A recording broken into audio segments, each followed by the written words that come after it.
una de las leyendas más recurrentes en ciudades con metro, trenes subterráneos, es la de que en su interior y amparados por la oscuridad de sus túneles se esconden todo tipo de delincuentes, vagabundos y personas de mal vivir que escapando del frío o de la policía se ocultan en viejas estaciones abandonadas o conductos de ventilación.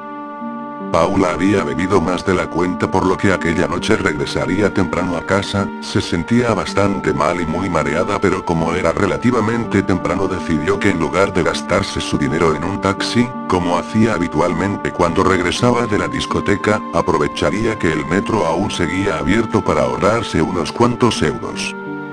El trayecto era largo y las pocas personas que viajaban en su vagón parecían tan cansadas como ella, solo un grupo de amigos que bromeaban al fondo del tren hacían el suficiente ruido con sus bromas y risas para mantenerla despierta, pero cada vez tenía que luchar con más fuerza para no quedarse dormida.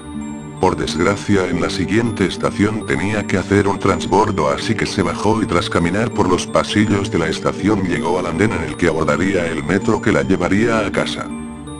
El cartel luminoso avisaba que el próximo tren tardaría 6 minutos en llegar, por lo que Paula decidió esperar sentada en uno de los bancos junto al andén. El silencio y la soledad de esa estación provocaron lo inevitable y a pesar de sus esfuerzos se durmió y casi sin darse cuenta se recostó en el banco usándolo como si fuera una cama. Era tan profundo su sueño provocado por la borrachera que cuando pasó el último metro de la noche ni siquiera lo sintió pasar. Hasta pasada más de una hora no se despertó, por suerte la borrachera parecía haberse esfumado parcialmente tras la cabezadita, pero algo parecía no ir bien. El cartel que avisaba la llegada del próximo tren estaba apagado y al mirar la hora en su teléfono móvil se dio cuenta que eran casi las 2 de la mañana. Asustada empezó a subir las escaleras mecánicas de la estación, que ya estaban apagadas, para salir de allí. La parada en la que tenía que hacer transbordo era una de las más antiguas, viejas y pequeñas de la ciudad, por lo que la sensación de agobio y miedo eran mucho más intensas. Al llegar a la salida la peor de sus pesadillas se hizo realidad. Las puertas estaban cerradas y no había nadie en la estación, por lo que por más que gritara nadie podría escucharla desde la calle. Además su teléfono estaba sin cobertura, esas malditas estaciones casi nunca tenían señal y las puertas de cristal herméticamente cerradas la separaban del exterior aún por unos cuantos metros. Paula no sabía qué hacer, miraba a las cámaras de seguridad y hacía gestos esperando que alguien desde algún puesto de control pudiera verla, pero ella misma sabía que eso era imposible, no había nadie controlando las cámaras porque la estación había sido cerrada desde fuera. ¿Cómo era posible que nadie la despertara? ¿No tenían los guardias de seguridad que comprobar que nadie quedara dentro de la estación antes de cerrar? Su miedo se convertía por momentos en cólera y confusión. Desde luego no podía esperar hasta que a la mañana siguiente abrieran de nuevo el metro, faltaban más de 4 horas para que se reiniciara el servicio y si llegaba a casa a las 7 de la mañana su padre probablemente la mataría.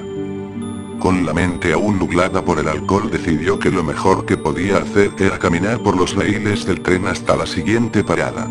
El camino era oscuro y realmente tétrico, pero sabía que su destino no estaba muy lejos y gracias a la luz del flash de su teléfono podría alumbrar el camino. La siguiente estación era una de las más importantes, con gran cantidad de líneas y recientemente había sido remodelada, por lo que estaba segura que allí podría encontrar a alguien que la permitiera salir a la calle donde abordaría un taxi. La idea parecía muy buena, pero a la hora de la verdad recorrer aquellos túneles era realmente escalofriante, un silencio casi sepulcral hacía que hasta la más leve de sus pisadas resonaran con el eco de las paredes. Se podían escuchar los chirridos de las ratas y el goteo de algunas zonas en las que parecía que había leves escapes de agua. Sus pasos eran cortos y se detenía a menudo a escuchar porque sentía como si alguien la observara desde la oscuridad.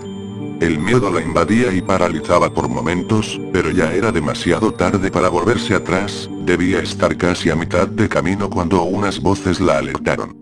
Por un momento pensó en gritar para que supieran que estaba allí, pero decidió ser cauta y apagar la luz de su teléfono mientras se escondía en un estrecho pasillo que había en un lateral del túnel.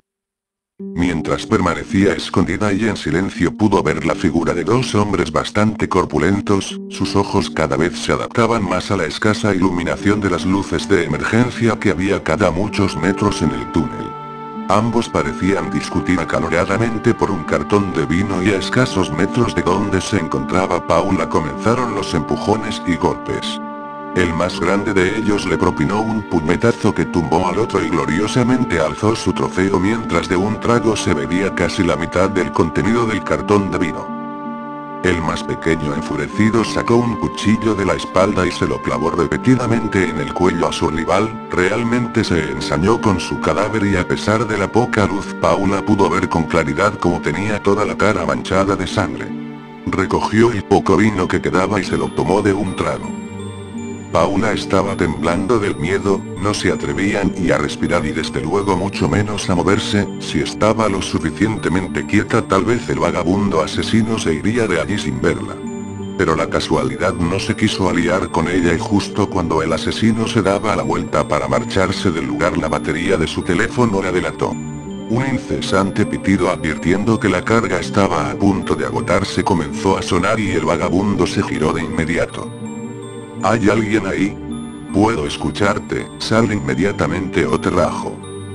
La pobre chica se quedó petrificada y no sabía cómo actuar mientras el asesino se acercaba a ella. Por instinto decidió tirarle el teléfono con tan mala puntería que este pasó por encima del vagabundo y golpeó la pared del fondo. Él, que todavía no había visto a la chica, escuchó un ruido a sus espaldas y se giró, momento que aprovechó Paula para salir de la oscuridad y empujarle a la vez que salía corriendo. El vagabundo enfureció de tal manera que no dejaba de gritar e insultar a Paula, se levantó y comenzó a perseguirla por los túneles.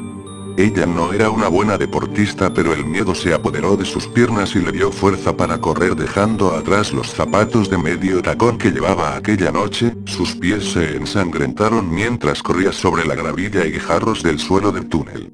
Sin embargo el miedo era más fuerte que el dolor y no se detuvo a pesar de que en varias ocasiones estuvo a punto de caerse al tropezar por culpa de la casi total oscuridad de su ruta de huida.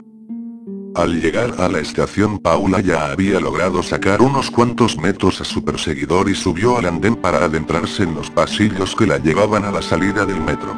A sus piernas empezaban a fallarle las fuerzas pero no se podía parar a descansar así que casi extenuada subió el último tramo de escaleras. Lo que vio allí la heló a sangre, la estación estaba al igual que la anterior cerrada y no parecía haber nadie, comenzó a gritar desesperada, a gesticular a las cámaras y golpear las puertas.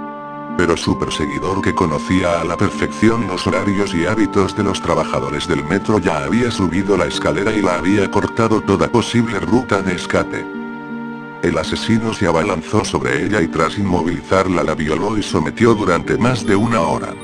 Cuando había saciado todos sus apetitos sexuales sacó de nuevo el oxidado y ensangrentado cuchillo con el que había matado al otro vagabundo y se lo hundió repetidamente en el pecho hasta que Paula dejó de patalear y murió con una horrible expresión de terror en su rostro.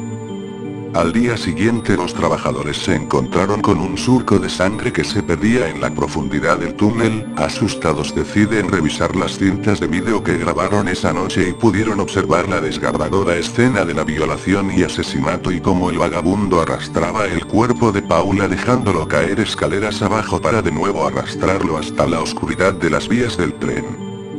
La policía localizó los dos cuerpos pero no encontraron ni rastro del asesino, del cual se dice que todavía utiliza los túneles del subterráneo para esconderse de noche.